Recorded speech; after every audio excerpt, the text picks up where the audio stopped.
Bom, senhores, continuando aqui o nosso estudo acerca das várias alterações da verdadeira reforma pela qual passou o ECA com essa última lei 13.257 de 2016, vamos aqui à nossa 11ª alteração, que foi a promovida no artigo 34, parágrafos 3º e 4º do ECA.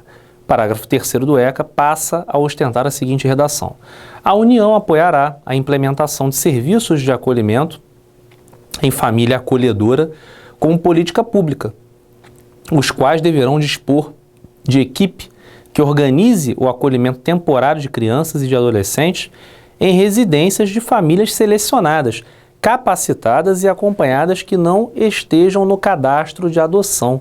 Ou seja, vemos aqui a figura não de uma família substituta, tá? A família acolhedora, ela é diferente da família substituta. Na família substituta, há de fato a transferência do poder familiar da família de origem da criança ou do adolescente para aquela família substituta. Aqui não, a gente tem a figura da família acolhedora, tá? Que nada mais é do que uma nova medida de proteção para crianças e adolescentes em situação de risco social, onde seu seio familiar é problemático, né? Então a gente vê aqui que a União, ou seja, o governo federal, né, trocando em miúdos aqui, trazendo a linguagem um pouco mais popular, o governo federal apoiará a implementação de serviços de acolhimento em família acolhedora, que não se confunde com família substituta, como política pública, os quais deverão dispor de equipe que organize o acolhimento temporário de crianças e de adolescentes em residências de famílias selecionadas,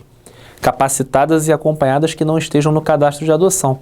É engraçado, né, que no direito norte-americano, por exemplo, existe a figura do foster home, que seria mais ou menos isso aí, o foster home, lar de acolhimento, ok? Que nada mais é do que você pegar aquela criança, colocar ela numa família temporariamente, uma família, por óbvio, cadastrada, que possui aí um seio familiar minimamente estruturado, né, que não seja um seio familiar problemático. Essa família, ela passa por uma triagem, ela passa por um critério de seleção para que ela ostente a condição de família acolhedora. E aí você pega aquela criança oriunda de um lar problemático e coloca ela dentro dessa família acolhedora. Uma espécie, usando assim uma linguagem bem coloquial para vocês conseguirem entender, uma espécie de família modelo, ok? Para ver se aquela criança ou aquele adolescente passa ali por uma condição de maior desenvolvimento e se afasta do lar originário, que por ser problemático acaba por contaminá-la, acaba por transformá-la em uma pessoa inserida num ambiente de risco social. Então o objetivo da família acolhedora é esse, diferente da família substituta, né? Embora a transferência do poder familiar daquela criança, daquele adolescente, poder familiar exercido sobre ele, haja essa transferência da família originária para a família substituta, a título permanente, muitas das vezes, ok? No caso da família acolhedora, obrigatoriamente, a criança e o adolescente ficará por um período temporário, por um período determinado, por tempo certo, inserida naquele ambiente familiar da chamada família acolhedora, ok? Então, esse parágrafo 3º traz essa figura, uma figura diferente, no meu humilde entendimento originária dessa figura aí dos foster homes, que existe nos Estados Unidos da América, né? Eles tentam trazer isso para o Brasil, a gente não sabe se vai dar certo, né? Porque brasileiro tem essa mania, né? Principalmente o nosso legislativo tem essa mania de pegar institutos do direito estrangeiro à torta e à direita, indiscriminadamente, incorporar figuras jurídicas de outros países. Vamos ver se isso vai dar certo. Mas para efeitos de concurso público, eu acho que esse parágrafo 3º pode ser muito cobrado, porque traz essa figura diferente, dá um novo ar para ela, traz de fato, não que isso pode ser ou não aplicado, mas pelo menos no papel, no texto do ECA, traz essa figura dos chamados foster homes para o Brasil, ok?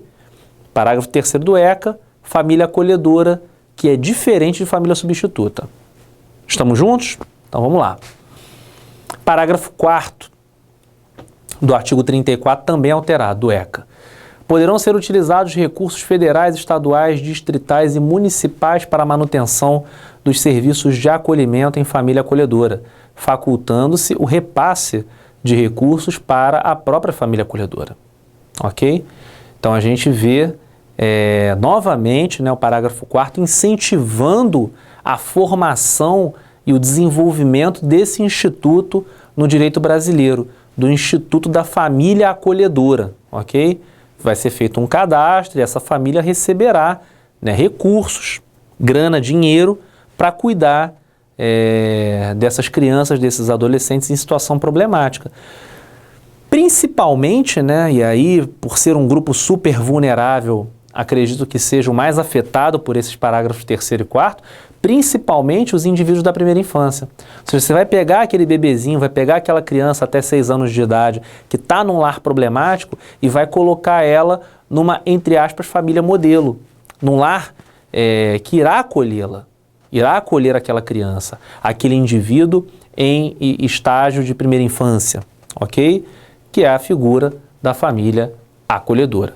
E família essa acolhedora que pode ser tanto uma família mesmo, né? Pai, mãe, etc., casal, enfim, como pode ser aí um serviço de acolhimento, né? Ou seja, talvez uma pessoa ou duas que tomem conta de várias crianças em situação de risco social. Por isso que eu estou falando, está incorporando algo do direito estrangeiro. Se vai dar certo ou não, aí eu realmente não sei. O que interessa para concurso público, senhores, é que esse artigo 34, parágrafos 3º e 4º, pode ser muito cobrado, principalmente nos concursos públicos da assistência social, da área da assistência social. Tudo bem? E também acredito que seja cobrado em concursos de tribunal, seja para técnico administrativo de tribunais de justiça, Tribunal Regional Federal, quanto para analista, que exija, obviamente, no edital, o estudo do Estatuto da Criança e do Adolescente. Tá bom? Vamos lá, 12ª alteração, artigo 87, inciso 2º do ECA. O artigo 87, ele nos traz as linhas de ação da política de atendimento à criança e ao adolescente. E aí o inciso 2º, né, alterado pela lei do MRPI, do Marco Regulatório da Primeira Infância, nos traz uma nova linha de ação nessa política de atendimento à criança e ao adolescente, que é a seguinte linha de ação: serviços, programas, projetos e benefícios de assistência social, de garantia de proteção social e de prevenção e redução de violações de direitos, seus agravamentos ou reincidências. Vemos aí, senhores, 3 figuras distintas. A primeira delas, serviços, programas e projetos, ok? De assistência social, tudo bem? Benefícios de assistência social, de garantia de proteção social, ok? E terceiro elemento, né, terceira parte desse dispositivo, prevenção e redução de violações de direitos, seus agravamentos ou reincidências.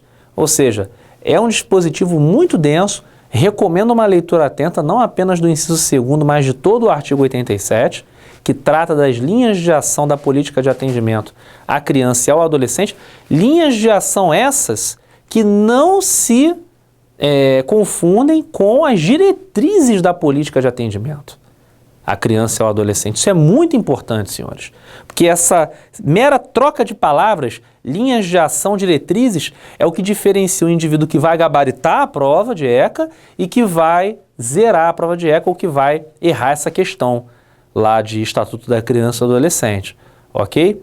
Porque a 13ª alteração promovida pela lei do MRPI diz respeito ao artigo 88, incisos 8º, 9º e 10 do ECA, que dispõe não sobre as linhas de ação, mas sobre as diretrizes da política de atendimento à criança e ao adolescente.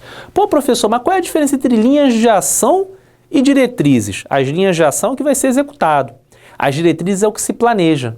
Enquanto que as linhas de ação dispõem sobre a execução da política de atendimento à criança e ao adolescente, as diretrizes dispõem sobre o planejamento dessa política, ok? De atendimento à criança e ao adolescente. E essa simples troca de expressões, linhas de ação, diretrizes, diferencia bastante e costuma ser usada em questões de concurso público, de provas de concurso público, tá?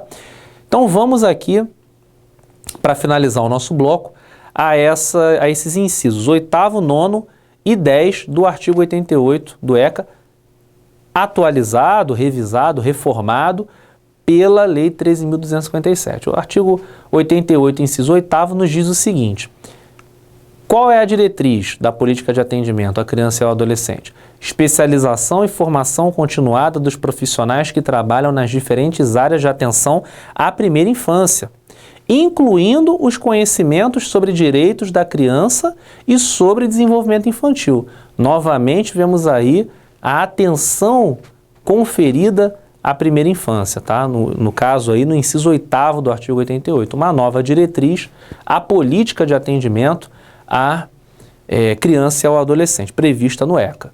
O inciso 9º, por sua vez, nos diz, como mais uma diretriz, formação profissional com a abrangência dos diversos direitos da criança e do adolescente, que favoreça a intersetorialidade no atendimento da criança e do adolescente e seu desenvolvimento integral. E o inciso 10 nos diz, como mais uma diretriz da política de atendimento à criança e ao adolescente, realização e divulgação de pesquisas sobre desenvolvimento infantil e sobre prevenção da violência, tá? Também outro artigo de extrema importância para a leitura lá do Estatuto da Criança e do Adolescente, do ECA, são os artigos aí 87 e 88, para que você, aluno, para que você, aluna, possa diferenciar o que é linha de ação e o que é diretriz da política de atendimento à criança e ao adolescente. Tema batidinho de diversas provas de concursos públicos aí ao redor do país, tá bom? Bom, no próximo bloco a gente vai continuar o estudo, finalizar, né, já indo aí para a finalização do estudo dessas diversas alterações, dessa verdadeira reforma feita no ECA pela Lei 13.257. Então, um forte abraço e até o nosso próximo bloco.